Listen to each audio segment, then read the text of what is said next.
इन खबर यूपी में आप सबका स्वागत है। मैं हूं हसीन अहमद। लखनऊ से कोलकाता की तरफ यात्रा करने वाले एक एयर एशिया के जहाज में आज उस वक्त परेशानियों का सामना करना पड़ा जब जहाज टेक ऑफ कर रहा था। टेक ऑफ के दौरान ही ये बातें मालूम चल गई कि जहाज को किस तरह से पक्षी ने चोट पहुंचाई है। एक पक्षी उस जहाज से आके टकरा गया है, लिहाजा जहाज की इमरजेंसी लैंडिंग करवाई गई। आपातकाल में जहाज को वापस रनवे पर उतारा गया और आपको बताते चलें कि डीजीसीए ने इस पूरे मामले में जानकारी देते हुए बताया कि किस तरह से ये जहाज एयर एशिया 320 वीटी रेड इस जहाज का नाम है, जिसको कि वापस जमीन पर उतारना पड़ा और इसके बाद तमाम यात्रियों को जो कि सकुशल वहां पर उतरे, उनको उतार कर दूसरे जहाजों में उन्हें भेजा गया ताकि वहां से वो अपनी यात्रा की दोबारा शुरुआत कर सकें और अपने गंतव्य तक पहुंच सके। वहीं इसके साथ ही साथ आपको बताते चलें कि किस तरह से यह पूरा का पूरा मामला हुआ है और बर्ड हिट से कितना ज्यादा यहाँ पर नुकसान देखने को मिला। आपको बताते चलें कि बर्ड हिट के लिए जो पैमाइश की गई है, जो मापा गया है इस पूरे बर्ड हिट के घटना को, तो आपको बताते चलें कि वो 100 नॉट्स की रफ्तार से ये भिड़ंत हुई है। 100 नॉट्स अगर हम आपसे बात कर रहे हैं तो उसका मतलब ये है कि जब जहाज उड़ते हैं तो जहाज़ों में दूरी मापने का जो पैमाना है वो एरोनॉटिकल माइल्स के हिसाब से नापा जाता है।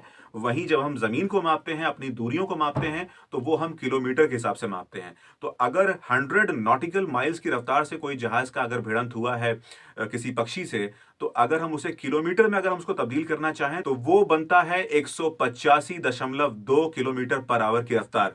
यानी कि 185 किलोमीटर से भी ज्यादा की प्रति घंटा रफ्तार से ये भिड़ंत हुई है, जो कि वाकई अपने आप में बहुत ज्यादा खतरनाक है और ये जहाज पर बहुत बुरा असर डाल सकती है। जहाज में कोई बड़ा हादसा देखने को भी मिल सकता है अगर ऐसे हालात में आप जहाज उड़ा रहे हैं तो। फिलहाल तमाम यात्रियों को सकुशल उतार लिया गया है और उन्हें दूसरे जहाजों में रवाना करने की तैयारियां की गई हैं। अब आपको बताते चलें कि पक्षियों से टकराने के मामले में यानी बर्ड हिट के मामले में जब जहाज को नुकसान होता है तो वो कौन से इलाके हैं जिसमें जहाज को सबसे ज्यादा नुकसान होता है। क्योंकि भिड़ंत जहाज के आगे वाले हिस्से की तरफ होती है तो सबसे ज्यादा प्रभाव, सबसे ज्यादा इंपैक्ट उसी इलाके में पड़ता है। लिहाजा जहाज के विंड स्क्रीन में दरारें पैदा हो जाती हैं, पक्षी अगर आपके विंड स्क्रीन से टकराया। वहीं उसके साथ जो आपका नोज कोन है, जो जहाज का अगला भाग है, वहां से पक्षी जब टकराता है तो वहां पर सबसे ज्यादा क्षति होती है। और उसके साथ ही साथ अगर पक्षी गलती से भी आपके इंजन में चला जाता है तो फिर इंजन में बहुत ज्यादा नुकसान होता है।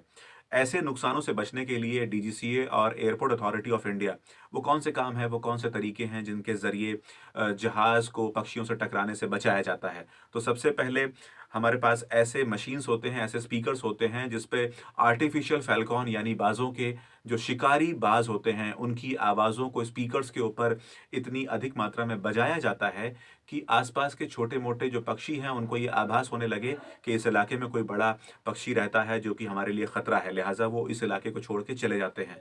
वहीं उसके साथ ही साथ डीजीसीए और एयरपोर्ट अथॉरिटी ऑफ इंडिया यहाँ पर इस्तेमाल करती है ड्रोन्स का भी। ड्रोन्स के सहारे भी कई बार पक्षियों को हटाया जाता है उन इलाकों से जहाँ पर जहाज़ को टेक ऑफ करना है या जहाँ जहाँ पर जहाज़ को लैंडिंग करनी है। ऐसी तमाम जानकारियों के लिए बने रहिए इन खबर यूपी के साथ।